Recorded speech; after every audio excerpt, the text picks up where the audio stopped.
Welcome to Venkateswara college of arts and science, Amalapuram. Affiliated to Adikavi Nannaya university, Rajamahendravaram. My name is K. Venkatesh, lecturer in economics. Today I will explain controlling measures of inflation. ద్రవ్యోల్బణాన్ని అరికట్టడానికి ఏ రకమైన చర్యలు తీసుకోవాలి అనేది మనం ఇక్కడ చెప్పుకోబోతూ ఉంటాము అన్నమాట. అంటే ద్రవ్యోల్బణాన్ని కంట్రోల్ చేయాలంటే ఏ రకమైన చర్యలు తీసుకోవాలి. లాస్ట్ క్లాస్లో మనకి ద్రవ్యోల్బణం అంటే ఏమిటి, ద్రవ్యోల్బణం ఎందువల్ల సంభవిస్తూ ఉంటుంది, ద్రవ్యోల్బణాల కారణాలు ఏమిటి, ద్రవ్యోల్బణం సంభవించినప్పుడు ఈవెన్ ఆర్థిక వ్యవస్థపైన ఏ రకమైన ప్రభావం చూపించడం జరుగుతూ ఉంటుంది, ద్రవ్యోల్బణం ఎన్ని రకాలుగా సంభవిస్తూ ఉంటుంది, ద్రవ్యోల్బణం కారణాలు ఏమిటి అనేది మనం లాస్ట్ క్లాస్లో డిస్కస్ చేసుకున్నాము అన్నమాట. సో ఇప్పుడు వచ్చి ద్రవ్యోల్బణాన్ని అరికట్టే మార్గాలు ఏమిటి, ద్రవ్యోల్బణాన్ని కంట్రోల్ చేయడానికి ఏ రకమైన చర్యలు తీసుకోవాలి అనేది మనం ఇక్కడ చెప్పుకోబోతూ ఉంటాము అన్నమాట. ద్రవ్యోల్బణ నివారణ చర్యలు అంటే మెజర్స్ టు కంట్రోల్ ఇన్ఫ్లేషన్, అంటే ఏ రకమైనటువంటి చర్యలతో మనం ద్రవ్యోల్బణాన్ని కంట్రోల్ జరగడం జరుగుతూ ఉంటుంది అనేది మనం ఇక్కడ చెప్పుకోబోతూ ఉంటాము. అంటే ఆర్థిక వ్యవస్థలో ఏవైతే ఒడిదొడుకులు ఉంటాయో, ఆర్థిక వ్యవస్థలో సంభవించే ఆ ఒడిదొడుకుల్లో అతి ప్రధానమైనటువంటి క్రైసిస్గా మనం ద్రవ్యోల్బణాన్ని మనం చెప్తూ ఉంటాము అన్నమాట. అంటే ఫైనాన్షియల్ క్రైసిస్ అంటే ఏమని చెప్పాను, ముందు టాపిక్లో మనం చెప్పినప్పుడు వ్యాపార చక్రాలు అనేవి కూడా ఫైనాన్షియల్ క్రైసిసే, ద్రవ్యోల్బణం అనేది ఫైనాన్షియల్ క్రైసిసే, అలాగే ప్రతి ద్రవ్యోల్బణం అనేది కూడా ఉంటుంది, అదే ఫైనాన్షియల్ క్రైసిసే. అలానే ఆర్థిక మాన్యం అనేది ఉంటుంది, అది కూడా ఫైనాన్షియల్ క్రైసిసే అన్నమాట. సో ఈ ఫైనాన్షియల్ క్రైసిస్ అనేవి అన్నిటిలోనూ కూడా అతి ప్రధానమైనది, తీవ్రమైనది, రెగ్యులర్గా ఆర్థిక వ్యవస్థలో సంభవిస్తూ ఉండేటటువంటిది ద్రవ్యోల్బణము అన్నమాట. సో ఈ ద్రవ్యోల్బణం సంభవించినటువంటి సందర్భంలో ద్రవ్యోల్బణాన్ని ఏ విధంగా కంట్రోల్ చేయాలి, ఈ ద్రవ్యోల్బణాన్ని ఏ విధంగా తగ్గించాలి అనే అంశం, ఏ విధంగా తగ్గించాలి అనేది ఇప్పుడు మనం నేర్చుకోబోతూ ఉన్నాము అన్నమాట. సో ఇక్కడ చూడండి, ద్రవ్యోల్బణం అనేది సాంఘికంగా, అదేవిధంగా ఆర్థికంగా, అదేవిధంగా రాజకీయంగా ఆర్థిక వ్యవస్థకు అంతా ఆమోదయోగ్యమైనదిగా మనం చెప్పడానికి అవకాశం అనేది ఉండదు. అంటే ద్రవ్యోల్బణం సంభవించినట్లయితే అనేక రకాలైనటువంటి సమస్యలు వస్తూ ఉంటాయి. ఫైనాన్షియల్ క్రైసిస్ మాత్రమే కాదు, ఫైనాన్షియల్ క్రైసిస్తో పాటు సోషల్ అండ్ పొలిటికల్ క్రైసిస్ కూడా వచ్చే అవకాశం అనేది అత్యధికంగా మనకు కనిపించడం జరుగుతూ ఉంటుంది అన్నమాట. అంటే ద్రవ్యోల్బణం అనేది మనం ఏ విధంగా చూసినా కానీ ఆర్థిక వ్యవస్థకు అంత ఆరోగ్యకరమైనది కాదు అని మనం చెప్పవచ్చు అన్నమాట. అలానే ద్రవ్యోల్బణం తీవ్రమైతే అది ఆర్థిక అస్థిరతకు దారితీస్తూ ఉంటుంది. ఒక స్థాయి వరకు ద్రవ్యోల్బణం అనేది ఆర్థిక వ్యవస్థలో ఉంటూ ఉంటుంది, కానీ అది తీవ్రమైంది అనుకోండి, ఈవెన్ రన్నింగ్ ఇన్ఫ్లేషన్ కానీ లేదా హైపర్ ఇన్ఫ్లేషన్ ఆ స్టేజ్కి వచ్చేసింది అనుకోండి, ఆర్థిక వ్యవస్థ మొత్తము కూడా చాలా దుర్భరం అయిపోతూ ఉంటుంది. ఆర్థిక వ్యవస్థలో ఏ రకమైనటువంటి ఆర్థికపరమైనటువంటి అభివృద్ధిపరమైన కార్యక్రమాలు ఉండే పాజిబిలిటీ ఉండదు, అన్ఎంప్లాయ్మెంట్ పెరిగిపోతుంది, పవర్టీ పెరిగిపోతూ ఉంటుంది, ఆర్థిక వ్యవస్థ అన్ని రకాలుగాను కూడా వెనకబడిపోయే అవకాశం అనేది ఉంటుంది అన్నమాట. అదేవిధంగా ప్రభుత్వం పట్ల ప్రజల విశ్వాసం పూర్తిగా పోతూ ఉంటుంది ద్రవ్యోల్బణం సంభవించినప్పుడు అన్నమాట. ధరలు అలా పెరుగుతూ పోతూ ఉంటాయి కదా, మరి అందువల్ల అది రాజకీయ అస్థిరతకు దారితీసే అవకాశం అనేది ఉంటూ ఉంటుంది. తీవ్రమైన ద్రవ్యోల్బణం అనేక సాంఘిక శక్తులు, అరాచక శక్తులు ఉద్భవించడానికి కారణమవుతూ ఉంటుంది అని చెప్తూ ఉంటాం. అందువల్ల ప్రభుత్వాలు ద్రవ్యోల్బణాన్ని సరైన సమయంలో గుర్తించి సక్రమమైన పద్ధతుల ద్వారా సకాలంలో నియంత్రించినట్లయితే ద్రవ్యోల్బణం ప్రభావం అనేది ఆర్థిక వ్యవస్థ పైన అంతగా ఉండే అవకాశం అనేది ఉండదు అన్నమాట. లేనట్లయితే ప్రభుత్వము రాజకీయపరమైనటువంటి అనేక సమస్యలు ఎదుర్కొని ప్రభుత్వం దాని మనుగడే కష్టతరమయ్యే అవకాశం అనేది ఉంటూ ఉంటుంది అన్నమాట. అందువల్ల ప్రభుత్వం ద్రవ్యోల్బణాన్ని నివారించడానికి అనేక చర్యలు తీసుకోవడం జరుగుతూ ఉంటుంది అన్నమాట. సో సాధారణంగా మనకి సమిష్టి డిమాండ్, సమిష్టి సప్లైని మించి ఉండటం వల్ల ద్రవ్యోల్బణం ఏర్పడుతూ ఉంటుంది అనేది మనం చెప్పుకోవడం జరుగుతూ ఉంటుంది. అంటే డిమాండ్ సప్లై కంటే అధికంగా ఉండటం వల్ల ద్రవ్యోల్బణం ధరలు పెరిగి తత్ఫలితంగా ద్రవ్యోల్బణం ఏర్పడుతూ ఉంటుంది అని మనం చెప్తూ ఉంటాం. అందువల్ల ప్రభుత్వం సత్వరం చేపట్టే ప్రధానమైన చర్య ఏమిటి అంటే సప్లైని పెంచి ప్రభుత్వము డిమాండ్ సరిపడే సప్లైని పెంచడం ద్వారా ధరలు తగ్గి ద్రవ్యోల్బణం అదుపులోకి రావచ్చని భావించడం వల్ల సప్లైని పెంచడం జరుగుతూ ఉంటుంది అన్నమాట. ఈ శరీరం పరిస్థితులను బట్టి వివిధ సమయాల్లో కానీ ఏకాలంలో కానీ తీసుకోవడం జరుగుతూ ఉంటుంది అన్నమాట.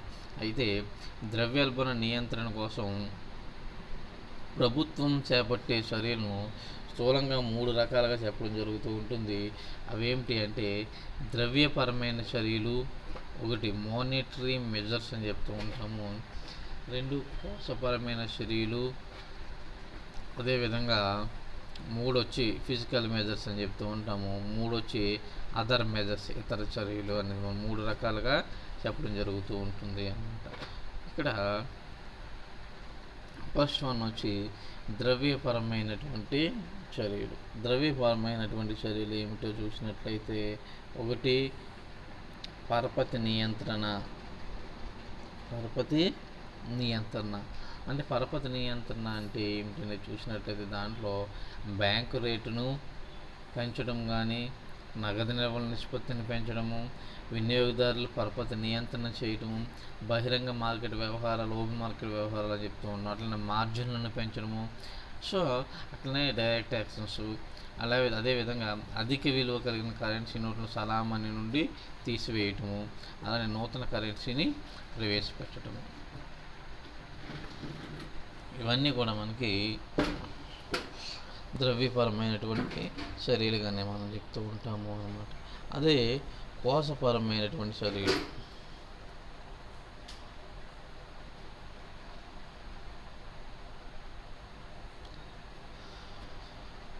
కోశపరమైనటువంటి చర్యలు ఏమిటి? కోశపరమైనటువంటి చర్యలు అంటే ద్రవ్యపరమైన చర్యలను పూర్తిగా ఎవరు తీసుకుంటారంటే రిజర్వ్ బ్యాంక్ ఆఫ్ ఇండియానే తీసుకోవడం జరుగుతుంది. ఆర్బీఐనే ద్రవ్యపరమైనటువంటి చర్యలు తీసుకోవడం జరుగుతూ ఉంటుంది అన్నమాట. కానీ కోశపరమైన చర్యలు ఎవరు తీసుకుంటారంటే ప్రభుత్వము కోశపరమైనటువంటి చర్యలను తీసుకోవడం జరుగుతూ ఉంటుంది. ద్రవ్యపరమైనటువంటి చర్యలు అయితేనేమో రిజర్వ్ బ్యాంక్ ఆఫ్ ఇండియా, కోశపరమైనటువంటి చర్యలు అయితేనేమో ప్రభుత్వము తీసుకోవడం జరుగుతూ ఉంటుంది అన్నమాట. కోశపరమైనటువంటి చర్యలను మనం ఏమని చెప్తూ ఉంటాము? ఫిజికల్ మెజర్స్ అని చెప్పడం జరుగుతూ ఉంటుంది అన్నమాట. కోశపరమైన చర్యలనే ఫిజికల్ మెజర్స్ అని చెప్తూ ఉంటాం. ఏమిటో మనం చూసినట్లయితే ప్రభుత్వ వ్యయాన్ని తగ్గించుట,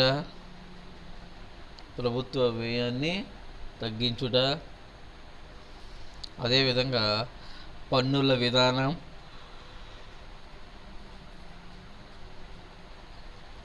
విధానాన్ని సవరించుట, అంటే పన్నులు పెంచుతూ ఉంటుంది ద్రవ్యోల్బణ సందర్భంలో అన్నమాట. అదేవిధంగా పొదుపులను ప్రోత్సహించుట,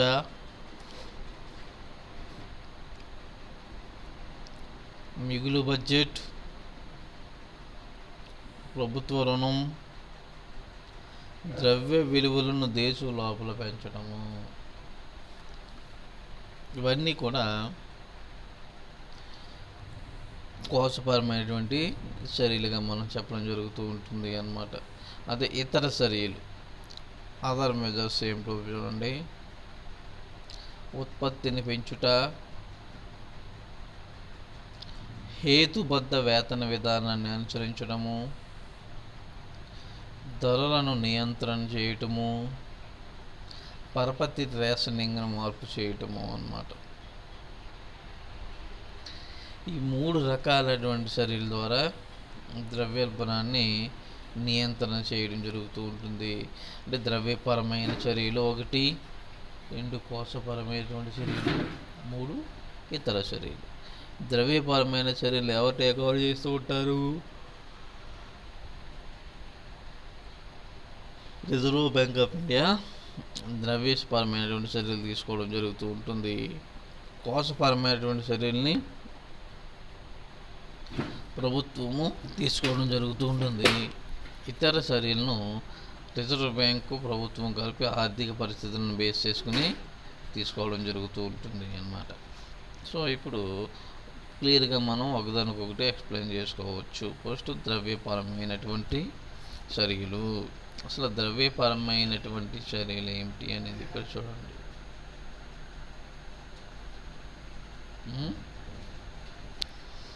ద్రవ్యపరమైన చర్యలు ఏమిటో చూడండి. ఆర్థిక వ్యవస్థ పెరుగుతున్న ద్రవ్యోల్బణాన్ని నివారించడానికి ఆధునిక ప్రభుత్వాలు కేంద్ర బ్యాంకు ద్వారా ద్రవ్య విధానంలో మార్పులను ప్రవేశపెట్టడం ద్వారా కృషి చేయడం జరుగుతూ ఉంటుంది అన్నమాట. తత్ఫలితంగా ఆర్థిక వ్యవస్థలో ద్రవ్య సప్లై అధికంగా ఉండటం వలన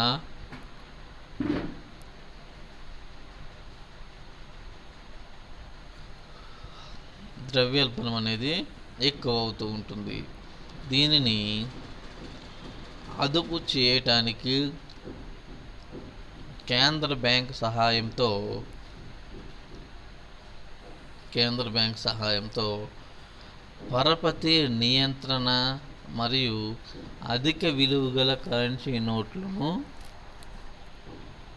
చలామణిలో నుండి తీసివేయటం వంటి విధానాల ద్వారా కృషి చేయటం జరుగుతుంది. అర్థమైందండి? అవేమిటి అనేది అంటే ఒక మాటలో చెప్పాలంటే ద్రవ్యోల్బణ కాలంలో కేంద్ర బ్యాంక్ ఏం చేస్తూ ఉంటుందంటే ఏ రకమైనటువంటి కార్యక్రమాలు అనేక రకాలైనటువంటి కార్యక్రమాలు చేపట్టడం ద్వారా ప్రజల దగ్గర ఉన్నటువంటి కరెన్సీని పూర్తిగా తీసుకోవటము అన్నమాట.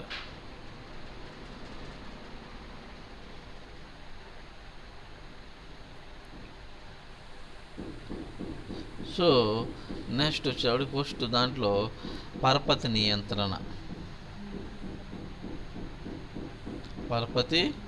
నియంత్రణ ఆర్థిక వ్యవస్థలో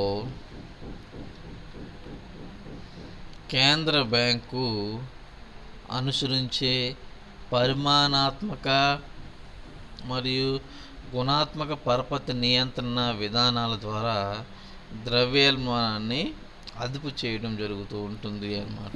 అవేమిటో చూసినట్లయితే బ్యాంకు రేటు,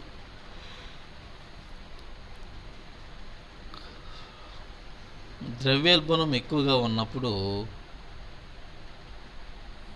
కేంద్ర బ్యాంకు రేటును ఎక్కువ చేస్తూ ఉంటుంది. అంటే బ్యాంక్ రేట్ అంటే ఏంటంటే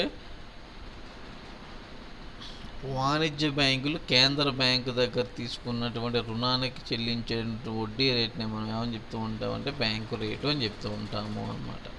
ఇక్కడ అంటే వాణిజ్య బ్యాంకులు అంటే ఇక్కడ మన దగ్గర కమర్షియల్ యాక్టివిటీ చేసే బ్యాంకులు ఉన్నాయి కదా. ఇప్పుడు స్టేట్ బ్యాంక్ అవి ఉండొచ్చు, యూనియన్ బ్యాంక్ అవి ఉండొచ్చు. ఈ బ్యాంకులన్నింటినీ మనం ఏమని చెప్తూ ఉంటామంటే వాణిజ్య బ్యాంకులు అని చెప్తూ ఉంటాం.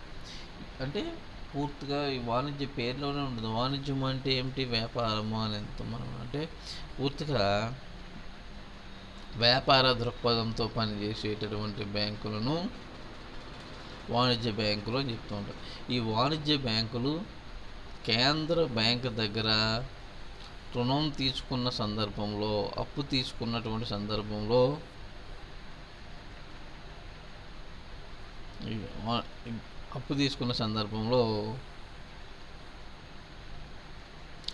ఆ కేంద్ర బ్యాంకు వాణిజ్య బ్యాంకు పైన ఆ రుణంపై విధించే వడ్డీని ఏమని చెప్తూ ఉంటాం అంటే బ్యాంకు రేటు అని చెప్తూ ఉంటాం. ఈ బ్యాంక్ రేటు ద్రవ్యోల్బణ సందర్భంలో పెంచడం జరుగుతూ ఉంటుంది అన్నమాట. ఎందుకు పెంచుతూ ఉంటుంది? దానికి గల కారణం ఏమిటంటే ఎప్పుడైతే బ్యాంక్ రేటు పెరుగుతూ ఉంటుందో, బ్యాంక్ రేటు పెరగడం వల్ల రిజర్వ్ బ్యాంక్కి చెల్లించవలసినటువంటి మొత్తం పెరుగుతూ ఉంటుంది. ఫలితంగా వాణిజ్య బ్యాంకులు రుణాలు ఇచ్చే అవకాశం అనేది తగ్గుతూ ఉంటుంది అన్నమాట. సో ఈ బ్యాంక్ రేట్ను పెంచడం జరుగుతూ ఉంటుంది. ఎప్పుడైతే రుణాలు ఇవ్వుతూ ఉంటారో అప్పుడు వినియోగదారులు ఈవెన్ రుణాలు ఇవ్వడం తగ్గుతూ ఉంటుంది. అప్పుడు ఎవరైతే కన్జ్యూమర్స్ ఉన్నారో వాళ్ళ దగ్గర ఆదాయాలు తగ్గుతూ ఉంటాయి. ఎప్పుడైతే ఆదాయాలు తగ్గుతూ ఉందో ఆటోమేటికల్గా వస్తు డిమాండ్ తగ్గుతూ ఉంటుంది. ఎప్పుడైతే వస్తు డిమాండ్ తగ్గుతూ ఉంటుందో ధరలు తగ్గి ద్రవ్యోల్బణం అనేది అదుపులోనికి రావడానికి అవకాశం ఉంటుంది అన్నమాట. అర్థమైందండి. అందుకని ద్రవ్యోల్బణం ఎక్కువగా ఉన్నప్పుడు కేంద్ర బ్యాంక్ రేట్ను ఎక్కువ చేయడం జరుగుతూ ఉంటుంది అన్నమాట. బ్యాంక్ రేట్ను ఎక్కువ చేయటం వలన వాణిజ్య బ్యాంకులు తమ ఇచ్చే రుణాలపై వసూలు చేసే వడ్డీ రేటును పెంచడం జరుగుతూ ఉంటుంది. వడ్డీ రేటును పెంచడం వల్ల రుణాలకు డిమాండ్ తగ్గి వినియోగం తగ్గుతూ ఉంటుంది. తద్వారా సమిష్టి డిమాండ్ తగ్గి ధరలు తగ్గుతూ ఉంటాయి, ధరలు అదుపులోకి వస్తూ ఉంటాయి అని చెప్తూ ఉంటాం మనం. 2 రకాల బెనిఫిట్స్ ఉంటాయి బ్యాంక్ రేట్లో మార్పు చేయడం ద్వారా అన్నమాట. నెక్స్ట్ వచ్చేటప్పటికి ఓపెన్ మార్కెట్ వ్యవహారాలు అంటే బహిరంగ మార్కెట్ వ్యవహారాలు అని చెప్తూ ఉంటాం మనం. Open market activities. ఇక్కడ చూడండి, ద్రవ్యోల్బణం అధికంగా ఉన్నప్పుడు కేంద్ర బ్యాంకు బహిరంగ మార్కెట్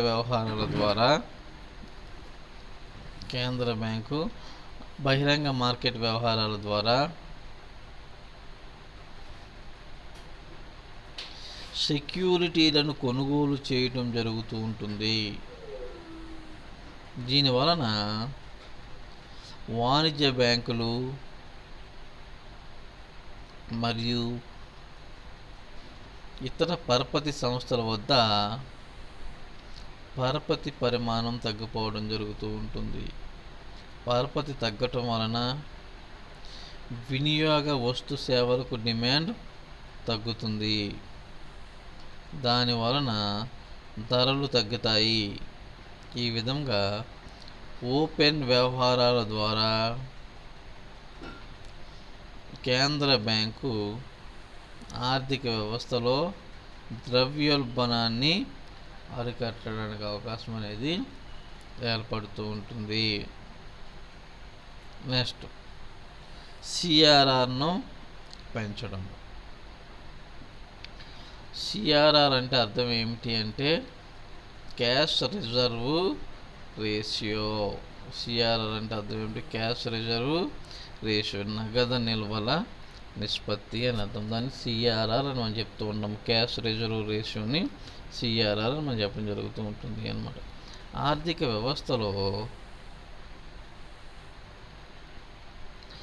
సాంప్రదాయకంగా అనుసరిస్తున్న బ్యాంకింగ్ నిబంధనల ప్రకారం ప్రతి వాణిజ్య బ్యాంకు తమ డిపాజిట్లో కొద్ది భాగాన్ని కేంద్ర బ్యాంకు వద్ద నగదు నిల్వలుగా జమ కట్టవలసి ఉంటుంది అన్నమాట.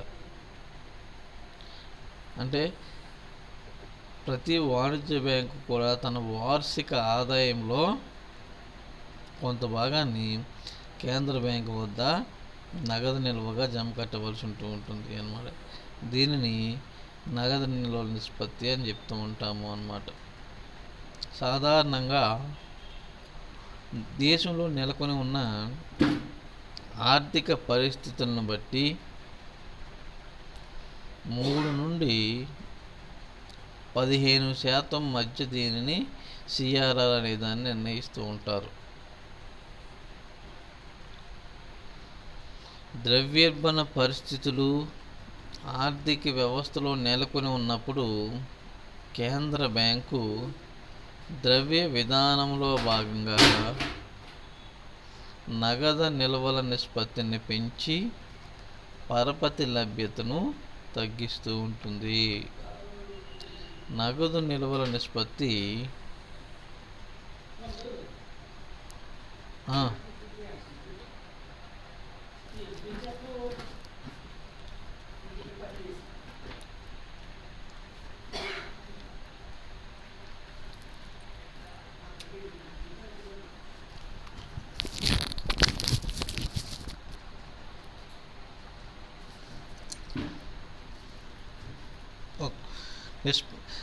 ఇవే ద్రవ్య విధానంలో భాగంగా నగదు నిల్వల నిష్పత్తిని పెంచి పరపతి లభ్యతను తగ్గించడం జరుగుతూ ఉంటుంది అన్నమాట. నగదు నిల్వల నిష్పత్తిని పెంచడం వల్ల వాణిజ్య బ్యాంకులు కేంద్ర బ్యాంకు వద్దగా జమ కట్టవలసిన ద్రవ్య పరిమాణం ఎక్కువై ఆ మేరకు పరపతి సృష్టిని తగ్గించే శక్తి తగ్గిపోతూ ఉంటుంది అన్నమాట. బ్యాంకుల పరపతి తగ్గటం వలన వస్తు సేవలకు డిమాండ్ తగ్గి పెరుగుతున్న ధరలు అదుపులోకి రావడం జరుగుతూ ఉంటుంది అన్నమాట. మార్జిన్లను నిర్ణయించడము. వాణిజ్య బ్యాంకులు రుణాలను మంజూరు చేసేటప్పుడు విలువైన వస్తువులను లేదా ఆస్తిని హామీగా పెట్టుకోవడం జరుగుతూ ఉంటుంది. ఈ విధంగా హామీగా పెట్టుకున్న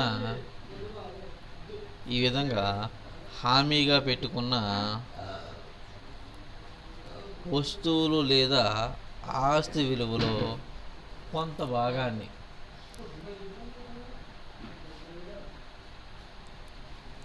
భాగాన్ని మార్జిన్గా పెట్టుకుని మిగిలిన భాగాన్ని రుణంగా మంజూరు చేస్తూ ఉంటుంది. అంటే హామీగా ఉంచుకున్న వస్తువు లేదా ఆస్తి భాగాన్ని రుణంగా మంజూరు చేస్తుంది. అంటే హామీగా ఉంచుకున్న వస్తువు లేదా ఆస్తి యొక్క విలువకు మంజూరు చేసిన రుణం యొక్క విలువకు మధ్య తేడానే మార్జిన్. అర్థమైందా?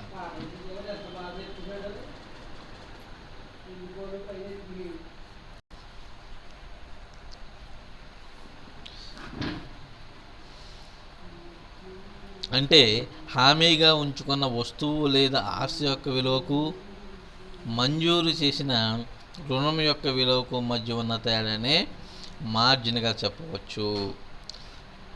ద్రవ్యోల్బణ కాలంలో మార్జిన్లను పెంచడం వలన ఇవ్వవలసిన రుణ పరిమాణం తగ్గుతూ ఉంటుంది.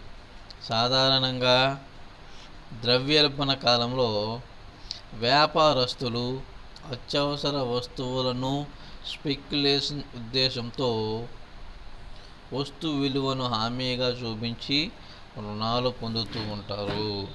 ద్రవ్యోల్బణాన్ని అరికట్టాలంటే దీనిని అరికట్టవలసి ఉంటుంది అన్నమాట. నెక్స్ట్, వినియోగదారుల పరపతిని నియంత్రణ చేయటము. ద్రవ్యోల్బణాన్ని నివారించి అదుపులో ఉంచుకోవాలన్నప్పుడు కేంద్ర బ్యాంకు వినియోగదారుల పరపతిని కూడా నియంత్రణ చేయాలి. సాధారణంగా ఆర్థిక వ్యవస్థలో ప్రదర్శన ప్రభావం వలన ధనవంతులు వినియోగించే విలాసవంతమైన వస్తువులకు పరపతి సులభంగా లభ్యం కావడం వలన మధ్యతరగతి కుటుంబాలు కూడా ఆ వస్తువులను డిమాండ్ చేయటం జరుగుతూ ఉంటుంది. దీని వలన నిత్యావసర వస్తువుల ఉత్పత్తికి వినియోగించవలసిన విలువైన వనరులను విలాసవంతమైన వస్తువుల ఉత్పత్తికి వినియోగించడం వలన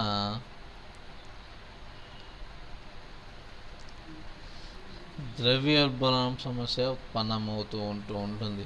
దీనిని దృష్టిలో ఉంచుకుని కేంద్ర బ్యాంకు వాణిజ్య బ్యాంకులకు వినియోగదారుల పరపతి నియంత్రణకై ఆదేశాలను జారీ చేస్తూ ఉంటుంది. ఇందులో భాగంగా ముందుగా కట్టవలసిన డౌన్ పేమెంట్ను పెంచడము, కొన్ని రకాలైన వస్తువులకు వినియోగ పరపతిని రద్దు చేయటము మరియు వినియోగ రుణాలను తిరిగి చెల్లించవలసిన కాలాన్ని లేదా వాయిదాలను తగ్గించడము వంటి చర్యలు చేపడుతూ ఉంటుంది. అలాగే స్టాంపు రుసుమును పెంచడం జరుగుతూ ఉంటుంది. ఈ విధంగా ద్రవ్యోల్బణంని అదుపులో పెట్టడానికి కేంద్ర బ్యాంకు వినియోగదారుల పరపతిని నియంత్రిస్తూ ఉంటుంది. నెక్స్ట్ వచ్చి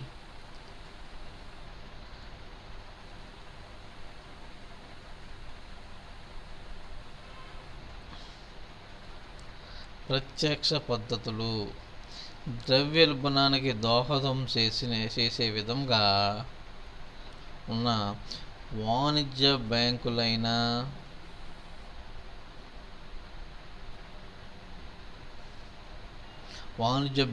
పైన కేంద్ర బ్యాంకు ప్రత్యక్ష చర్యలు చేపట్టడం ద్వారా ద్రవ్యోల్బణాన్ని అదుపు చేయడానికి కృషి చేస్తుంది.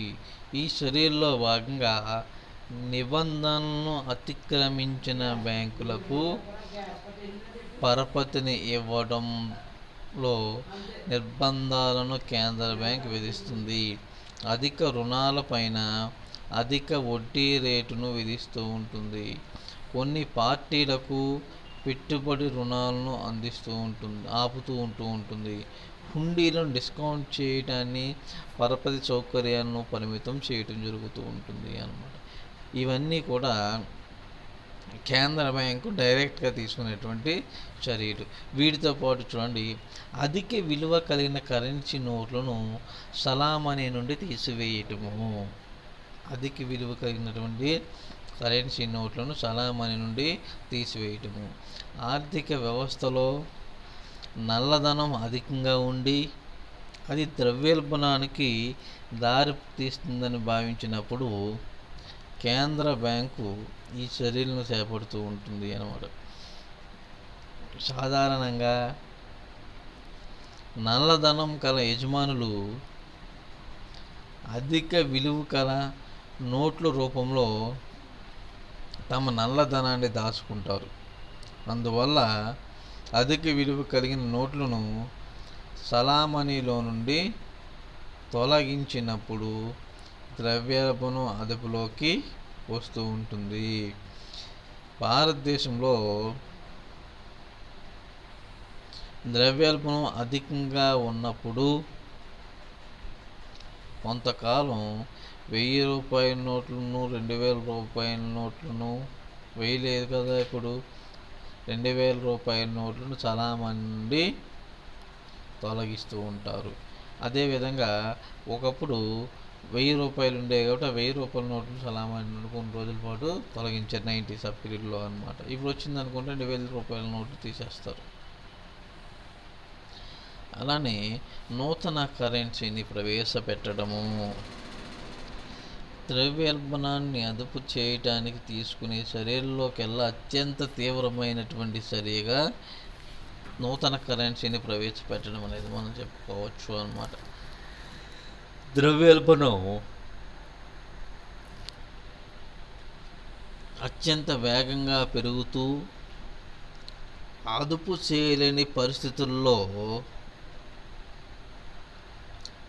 చివరగా ద్రవ్య విధాన చర్యల్లో భాగంగా తీసుకునే చర్యనే నూతన కరెన్సీని జారీ చేయడం అనేది ఉంటుంది అన్నమాట. దీని వలన పాత కరెన్సీలోని అనేక కరెన్సీ యూనిట్లను నూతన కరెన్సీలోని ఒక యూనిట్గా మాత్రమే ఇవ్వడం జరుగుతూ ఉంటుంది. తత్ఫలితంగా బ్యాంక్ డిపాజిట్లు విలువను కూడా నూతన పాత కరెన్సీల మధ్య నిర్ణయించిన మార్పిడి రేటును బట్టి పునర్వ్యక్తీకరించడం జరుగుతూ ఉంటుంది అన్నమాట. ఇది చాలా అరుదుగా మాత్రమే జరిగేటటువంటి కార్యక్రమము. ఈ చర్య ద్రవ్యోల్బణాన్ని అదుపు చేయటంలో చాలా ప్రభావవంతంగా పనిచేస్తూ ఉంటుంది అన్నమాట. అయితే చిన్న డిపాజిట్దారులకు నష్టం కలగజేస్తూ అసమానతలకు పెంపొందించడానికి అవకాశం అనేది ఏర్పడుతూ ఉంటుంది.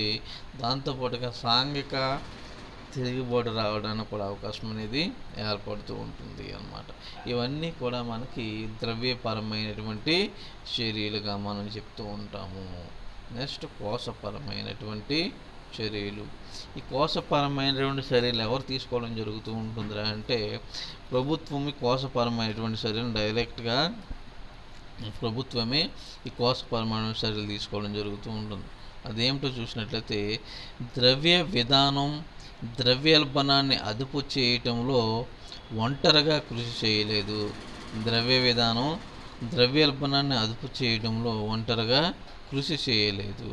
ద్రవ్య విధాన చర్యలను కోశ విధానపరమైన చర్యలతో జత చేసినప్పుడు మాత్రమే ద్రవ్య విధాన చర్యలను కోశ విధానపరమైన చర్యలతో జత చేసినప్పుడు మాత్రమే ఆర్థిక వ్యవస్థలో ద్రవ్యోల్బణాన్ని సమర్థవంతంగా నియంత్రించవచ్చును.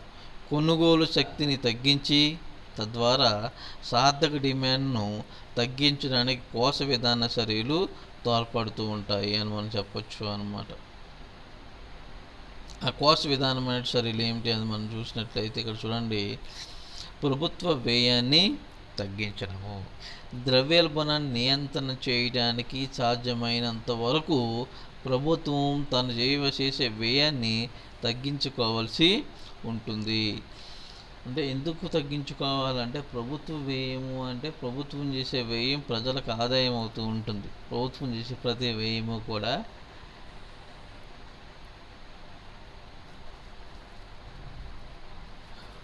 ప్రజలకు ఆదాయం అవుతూ ఉంటుంది అన్నమాట. ఇక్కడ ద్రవ్యోల్బణాన్ని నియంత్రించడానికి సాధ్యమైనంత వరకు ప్రభుత్వం తన వ్యయాన్ని తగ్గించుకోవాల్సి ఉంటుంది అన్నమాట. ద్రవ్యోల్బణ కాలంలో ప్రభుత్వం అనవసర వ్యయం, దోబరా వ్యయం చేయకుండా చర్యలు తీసుకోవడం జరుగుతూ ఉంటుందన్నమాట. దీనివలన సమిష్టి డిమాండ్ తగ్గి ధరల పెరుగుదలను అరికట్టడానికి వీలవుతూ ఉంటుంది అన్నమాట. తత్ఫలితంగా సాధారణంగా ద్రవ్యోల్బణ కాలంలో ప్రైవేటు వ్యయం ఎక్కువగా ఉంటూ ఉంటుంది. ఆ సమయంలో వస్తు సేవల సప్లై పరిమితంగా ఉండటం వలన ధరలు పెరగడం జరుగుతూ ఉంటుంది. అందువలన ప్రభుత్వం తన వ్యయాన్ని తగ్గించుకుని ప్రైవేటు వ్యయం పెరుగుదల ప్రభావాన్ని తగ్గిస్తూ ఉంటుంది అన్నమాట. అయితే అత్యవసర సమయమైన యుద్ధాలు, ప్రకృతి వైపరీత్యాలు వంటి సమయాల్లో ప్రభుత్వ వ్యయాన్ని తగ్గించడం సాధ్యం కాదు. కొన్ని సందర్భాల్లో ద్రవ్యోల్బణాన్ని తగ్గించడానికి ప్రభుత్వ వ్యయాన్ని తగ్గిస్తే అది సమిష్టి డిమాండ్ తగ్గుదల కారణమై ఆర్థిక తిరోగమనానికి దారితీసి చివరకు ఆర్థిక మాంద్యానికి ఆర్థిక వ్యవస్థ దిగజారిపోయే అవకాశం ఉంటుంది. కాబట్టి ప్రభుత్వ వ్యయాన్ని ఆర్థిక పరిస్థితులను బట్టి తగ్గించుకుని తగ్గ విధంగా చర్యలు చేపట్టాలి. పరిస్థితులకు అనుగుణంగా ఇక్కడ డెసిషన్స్ అనేవి తీసుకుంటూ ఉండాలి అన్నమాట. నెక్స్ట్ వచ్చి పన్నులు. ఆర్థిక వ్యవస్థలో ధరల స్థాయి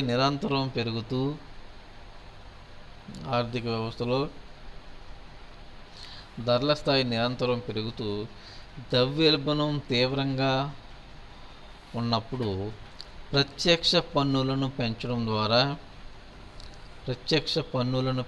ద్వారా వ్యయరహ ఆదాయాన్ని తగ్గించాలి. ప్రత్యక్ష పన్నులను పెంచడం ద్వారా వ్యయరహ ఆదాయాన్ని తగ్గించాలి అన్నమాట. దానివలన వినియోగ వ్యయం, వస్తు సేవలకు డిమాండ్ తగ్గుతూ ఉంటుంది. తద్వారా ధరలు తగ్గుముఖం పడుతూ ఉంటాయి.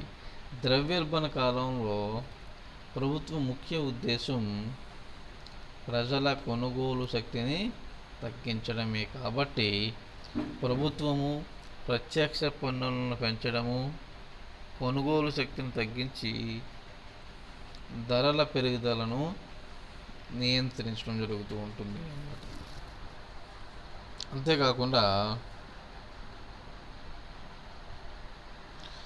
పన్నుల విధానంలో భాగంగా దిగుమతి సుంకాలను తగ్గించినట్లయితే వస్తువుల దిగుమతులు పెరిగి దేశీయంగా వస్తు సేవల సప్లై పెరిగి ధరల అదుపులోనికి వచ్చే అవకాశం అనేది ఉంటుంది.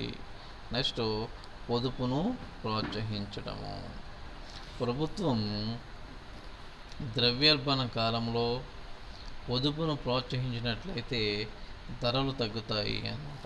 వడ్డీ రేటును పెంచడము, పన్ను రాయితీలను కల్పించడము, నిర్బంధ పొదుపు పథకాలను ప్రవేశపెట్టడం ద్వారా ప్రభుత్వం పొదుపును ప్రోత్సహిస్తూ ఉంటుంది. పొదుపు పెరగటం వలన ఆ మేరకు వినియోగ వ్యయం తగ్గి తద్వారా వస్తు సేవలకు డిమాండ్ అనేది అదుపులోకి రావడం ఈ వస్తు సేవల డిమాండ్ తగ్గి ద్రవ్యోల్బణం అదుపులోకి రావడానికి అవకాశం ఏర్పడుతూ ఉంటుంది అన్నమాట. నెక్స్ట్ మిగులు బడ్జెట్.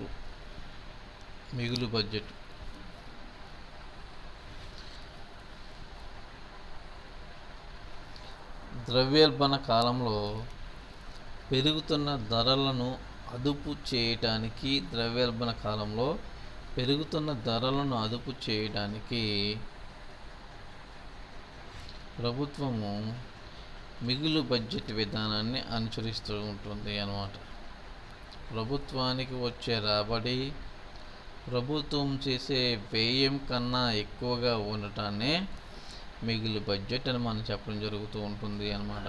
ప్రభుత్వంకి వచ్చే రాబడి ప్రభుత్వం చేసే వ్యయం కన్నా ఎక్కువగా ఉండటాన్ని మనం మిగిలి బడ్జెట్ అని చెప్తూ ఉంటాం. మిగిలిన బడ్జెట్ విధానం వలన ఆర్థిక వ్యవస్థలోకి ద్రవ్య సప్లై డిమాండ్ తగ్గి ధరలు అనేవి అదుపులోనికి వస్తూ ఉంటాయి. ఒకవేళ లోటు బడ్జెట్ అనివార్యమైతే ఆ లోటును పోల్చడానికి తీసుకునే రుణాలను ఉత్పాదక కార్యకలాపాలపైన ఖర్చు చేయాలి. దీనివలన వస్తు ఉత్పత్తి పెరిగి ద్రవ్యోల్బణం పెరుగుదలను నివారించడానికి అవకాశం అనేది ఏర్పడుతూ ఉంటుంది అన్నమాట.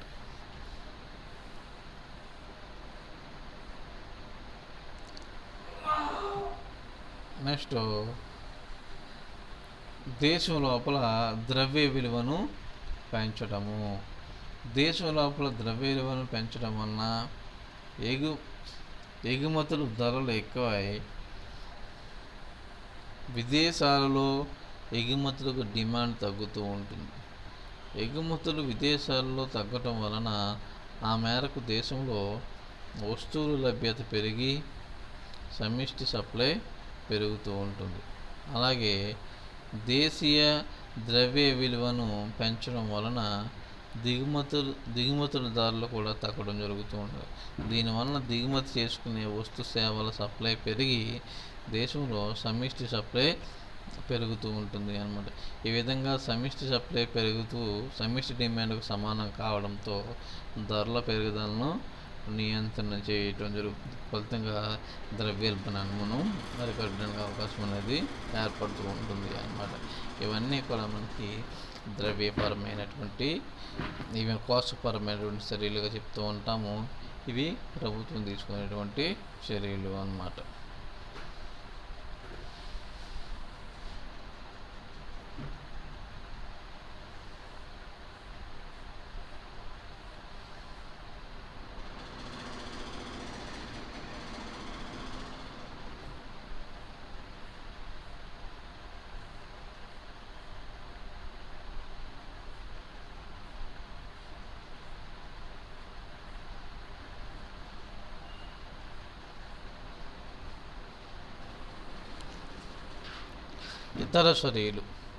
ఇతర చర్యల్లో మొట్టమొదటిగా మనం తీసుకునేది ఉత్పత్తిని పెంచడము.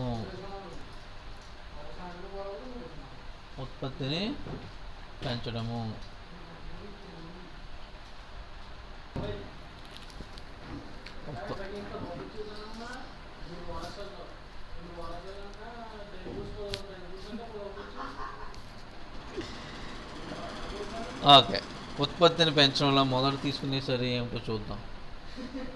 అదేంటంటే సమిష్టి సప్లై తక్కువగా ఉండటమే ద్రవ్యోల్బణానికి ప్రధాన కారణం. అదందరూ మనకు తెలిసిందే కదా, మనం ముందు చెప్పుకున్నదే. సమిష్టి సప్లైని పెంచినట్లయితే ద్రవ్యోల్బణాన్ని అరికట్టవచ్చు. ఉత్పత్తిని పెంచడం ద్వారా సప్లైని పెంచవచ్చు. ఆర్థిక వ్యవస్థలో నిరుద్యోగము, వనరులు నిరుపయోగంగా ఉన్నప్పుడు ఉత్పత్తి పెంచేందుకు ప్రభుత్వ చర్యలు చేపట్టడం వలన ఉత్పత్తి పెరుగుతూ ఉంటుంది అన్నమాట. అలాగే వనరులు అసమతుల్యంగా కేటాయించబడి ఉన్నప్పుడు కూడా ఆర్థిక వ్యవస్థలో సమర్థవంతంగా కేటాయింపులు చేయకపోవడం వల్ల కూడా ఉత్పత్తి తగ్గడానికి అవకాశం అనేది ఏర్పడుతూ ఉంటుంది అన్నమాట. అందువల్ల ఇప్పుడు దేశంలో ఎప్పుడూ కూడా ఉత్పత్తిని ద్రవ్యోల్బణ సందర్భంలో ఉత్పత్తిని పెంచి తత్ఫలితంగా ద్రవ్యోల్బణాన్ని తగ్గించడానికి ప్రయత్నం చేయడం జరుగుతుంది. సమిష్టి సప్లైని పెంచడం ద్వారా సమిష్టి డిమాండ్ సమిష్టి సప్లై సమానమైనప్పుడు ధరలు ఆటోమేటిక్గా కంట్రోల్ అవుతూ ఉంటాయి కదా. తత్ఫలితంగా ఆర్థిక వ్యవస్థ ద్రవ్యోల్బణం తగ్గే అవకాశం ఉంటుంది అన్నమాట. నెక్స్ట్ హేతుబద్ధ వేతన విధానం. ద్రవ్యోల్బణ కాలంలో వేతనాల పెరుగుదలను అతిగా పెరగకుండా చూడాలి. ఎప్పుడైతే వేతనాలు విపరీతంగా పెరిగిపోతూ ఉన్నాయో ప్రజల కొనుగోలు శక్తి పెరుగుతూ ఉంటుంది. ప్రజల కొనుగోలు శక్తి ఎప్పుడైతే పెరుగుతూ ఉంటుందో వస్తువుల డిమాండ్ పెరిగి తత్ఫలితంగా ఆర్థిక వ్యవస్థలో ద్రవ్యోల్బణం సంభవించడానికి అవకాశం అనేది ఉంటుంది అనమాట. అందువల్ల అతిగా పెరగకుండా చూడాలి అనమాట.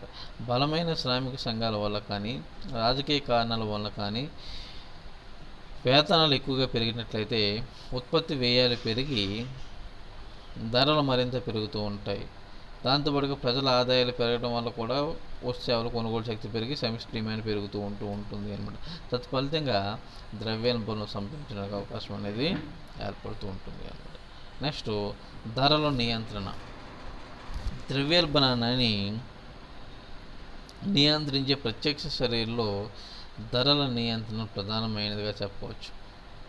ప్రభుత్వము ధరల పెరుగుదలను అరికట్టడానికి ప్రతి వస్తువుకు గరిష్ట చిల్లర ధరను నిర్ణయించి దానిని మించి అమ్మిన వారిపై చర్యలు తీసుకున్నట్లయితే ఈ ధరలు అదుపులోనికి వచ్చేస్తూ ఉంటాయి. దీని కొరకై ప్రభుత్వ యంత్రాంగం సమర్థవంతంగా పనిచేయవలసి ఉంటుంది. ప్రభుత్వం నిర్దేశించిన ధరలకు మించి అమ్మిన వారిపై చట్టపరంగా కఠిన చర్యలు తీసుకున్నట్లయితే ధరల పెరుగుదలను అదుపులోనికి తీసుకురావడానికి అవకాశం ఉంటుంది అన్నమాట. అట్లనే రేషనింగ్. దేశంలో కొరతగా ఉన్న వస్తువులను ప్రజలకు అందుబాటులోకి తెచ్చేందుకు రేషనింగ్ విధానం తోడ్పడుతూ ఉంటుంది. సాధారణంగా ద్రవ్యోల్బణ కాలంలో ధరలు మరింతగా పెరుగుతాయనే ఉద్దేశంతో ప్రజలు అవసరానికి మించి కొనుగోలు చేసి తమ వద్ద నిల్వ ఉంచుకోవడం జరుగుతూ ఉంటుందన్నమాట. దీనివలన ధరలు మరింతగా పెరుగుతూ ఉంటాయి. ప్రభుత్వం ప్రజలు కొనుగోలు చేసే వస్తు పరిమాణానికి పరిమితి విధించడాన్ని రేషనింగ్ అంటారు. ఈ రేషనింగ్ వల్ల ప్రధానంగా నిత్యావసరాలు అందరికీ అందుబాటులోకి వచ్చి ద్రవ్యోల్బణ తీవ్రతను తగ్గించడం జరుగుతూ ఉంటుంది అన్నమాట. అలాగే జనాభా నియంత్రణ. జనాభా పెరగటం వలన పెరుగుతున్న జనాభాకు కనీస అవసరాలను తీర్చడానికై వస్తు సేవలకు డిమాండ్ పెరుగుతూ ఉంటుంది. డిమాండ్ పెరిగిన మేరకు సప్లైలు పెరగకపోవడం వలన ధరలు పెరిగి ద్రవ్యోల్బణం పెరుగుతూ ఉంటుంది. ఈ విధంగా జనాభా పెరుగుదల ద్రవ్యోల్బణం తీవ్రమవడానికి కారణమవుతూ ఉంటుంది. కాబట్టి జనాభా పెరుగుదలను నివారించడానికి ప్రభుత్వం తగు చర్యలను తీసుకున్నట్లయితే జనాభా నియంత్రించబడి సమిష్టి డిమాండ్ తగ్గి ద్రవ్యోల్బణం అదుపులోనికి రావడం జరుగుతూ ఉంటుంది. ఇవన్నీ కూడా మనకి ద్రవ్యోల్బణాన్ని కంట్రోల్ చేయడానికి మనం తీసుకునేటువంటి చర్యలు ఏమిటి? ద్రవ్యపరమైనటువంటి చర్యలు, కోశపరమైనటువంటి చర్యలు, అలానే ఇతర చర్యలు. ఇవి ద్రవ్యోల్బణాన్ని అరికట్టడానికి ప్రభుత్వము, కేంద్ర బ్యాంకు సంయుక్తంగా తీసుకునేటువంటి చర్యలుగా మనమేమో చెప్పడం జరుగుతూ ఉంటుంది అన్నమాట. అర్థమైందండి? ఇది ద్రవ్యోల్బణం. నెక్స్ట్ వచ్చి ద్రవ్యోల్బణ ప్రభావం ఉంటుంది. అది వీలైతే చెప్పుకోవచ్చు, లేదా ప్రభావం అనేది మనకి ఎప్పుడు అడగలేదు ఎగ్జామినేషన్ పాయింట్ ఆఫ్ వ్యూలో.